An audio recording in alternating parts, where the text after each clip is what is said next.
Assalamualaikum warahmatullahi wabarakatuh. Halo semuanya.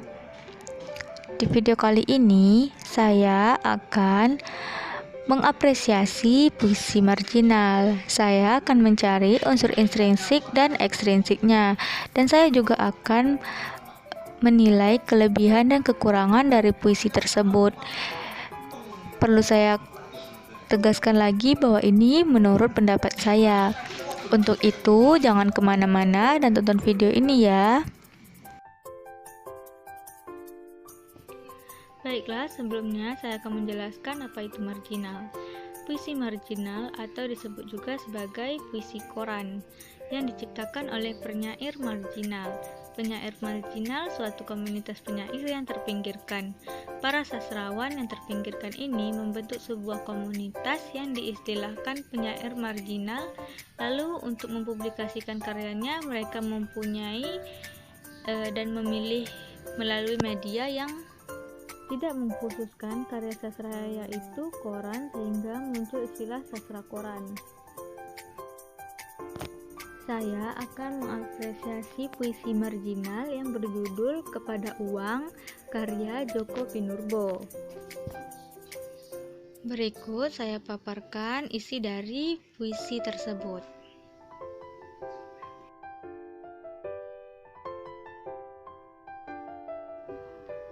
Baiklah, yang pertama unsur intrinsiknya. Yang pertama dari unsur intrinsik yaitu tema. Tema yang terkandung dalam puisi yang berjudul Kepada Uang ini adalah pengharapan. Hal ini dapat kita ketahui dari tiap-tiap bait yang menerangkan bahwa pengarang mengharap uang sebagai subjeknya untuk mencapai segala kebutuhan dalam hidupnya, sebagaimana tercantum dalam baris ke-1 bait ke-1 dan baris ke-1 bait ke-3. Bunyinya seperti ini. Uang, berilah aku rumah yang murah saja. Dan uang, berilah aku ranjang yang lugu saja. Selanjutnya, diksi. Dalam hal puisi yang berjudul Kepada Uang ini, pengarang menggunakan kata-kata yang sudah umum dalam bahasa keseharian masyarakat, sehingga pembaca dapat dengan mudah mengerti akan makna puisi tersebut. Akan tetapi, pengarang ini mempunyai ciri khas yang setiap karyanya beliau selalu menyisipkan kata-kata yang menarik, seperti puisi yang berjudul Kepada Uang ini. Sebagaimana terdapat dalam baris ke-1, 2, dan 3, bait kedua yaitu sabar ya, aku harus menabung dulu. Menabung laparmu, menabung mimpimu. Mungkin juga harus menguras cadangan sakitmu. Hal ini sangat berbeda dengan sastrawan terdahulu seperti puisi Sutarji Kazumbari yang berjudul Q, di mana ciri khas beliau menggunakan simbol, angka, dan abjad-abjad yang harus dikaji lebih dalam untuk dapat memahami makna dari puisi itu. Dalam puisi ini, pengarang menggunakan sedikit mungkin kata atau tidak menghambur-hamburkan kata, akan tetapi terkandung makna yang sangat luas. Pengarang juga memperhatikan bunyi karena mungkin pengarang menyadari bahwa bunyi adalah faktor pendukung yang sangat penting dalam pembuatan puisi. Tanpa memperhitungkan bunyi, keindahan dan kenikmatan puisi akan hilang. Penulis puisi Kepada Uang ini mendominasi bunyi vokal pada akhir baris seperti vokal A dan vokal U. Lalu selanjutnya gaya bahasa. Dalam puisi ini, pengarang menggunakan majas personifikasi, yaitu mengungkapkan atau mengutarakan suatu benda dengan membandingkannya dengan tingkah dan kebiasaan manusia. Contohnya yaitu terdapat dalam bait ke-1 baris ke-3, yaitu yang jendelanya hijau menganga seperti jendela mataku. Bait ke-1 baris ke-1, 2, dan 3 yaitu sabar ya, aku harus menabung dulu. Menabung laparmu, menabung mimpimu.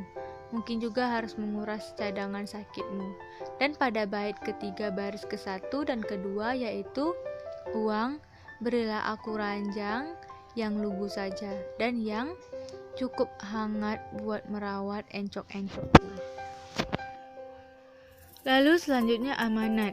Amanat adalah pesan yang akan disampaikan dalam puisi.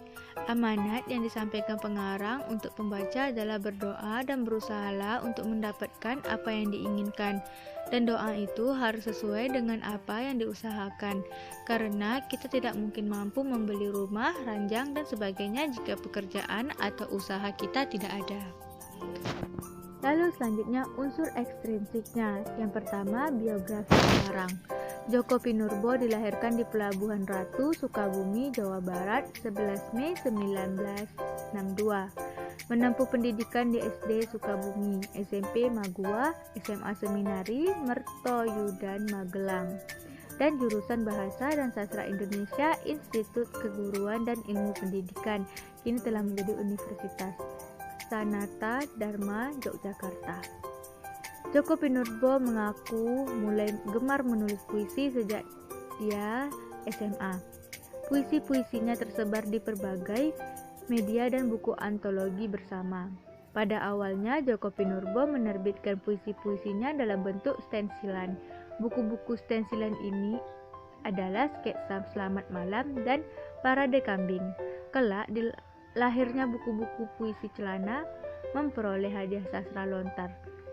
Ia juga menerima SIH Award, penghargaan puisi terbaik Junar Puisi 2001 untuk puisi Celana 1, Celana 2, dan Celana 3.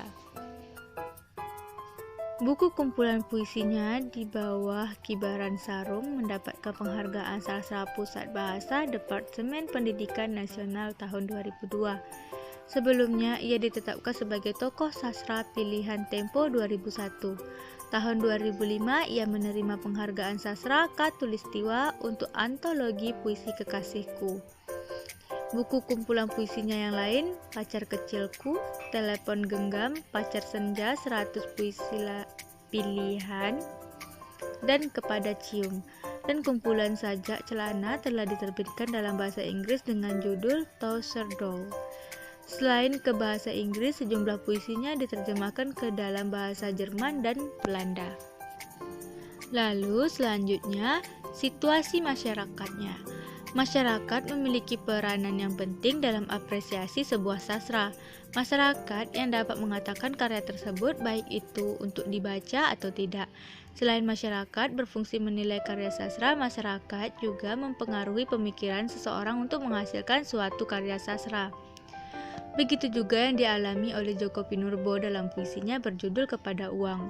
Kondisi masyarakat atau lingkungan hidup yang realitanya memprihatinkan atau kekurangan membuat Djoko Pinurbo mengharapkan uang untuk mencapai kehidupan yang layak seperti rumah yang murah dan ranjang yang lugu. Pengharapan yang tidak terlalu tinggi, rumah murah, dan ranjang yang lugu menandakan kondisi masyarakat yang kurang mampu dalam hal keuangan. Lalu selanjutnya, pemikiran pengarang. Djoko Pinurbo salah satu sastrawan yang cukup terkenal pada masa sekarang. Kebanyakan karya-karyanya menggunakan kompleksitas yang dialami manusia atau masyarakat dalam kehidupannya. Tragedi itu mengacu kepada realitas, peristiwa, dan subjek yang biasa ditemui dan dirasakan dalam kehidupan sehari-hari. Lalu selanjutnya, kelebihan dan kekurangan dalam puisi ini menurut saya. Kelebihannya, puisi ini memberikan kita kesadaran bahwa harus bersabar untuk mewujudkan keinginannya, tetap berusaha dan berdoa. Lalu kekurangan pada puisi ini, rima di sini tidak terlalu beraturan, bisa dikatakan rima bebas, dan tipografinya biasa saja seperti pada puisi-puisi biasanya. Baiklah, sekian apresiasi puisi marginal menurut saya, Widyatri Ananda. Saya ucapkan terima kasih telah menyaksikan. Saya akhiri dengan Assalamualaikum warahmatullahi wabarakatuh. They say you too tired, but I think that I love you. Mama, party girl, she just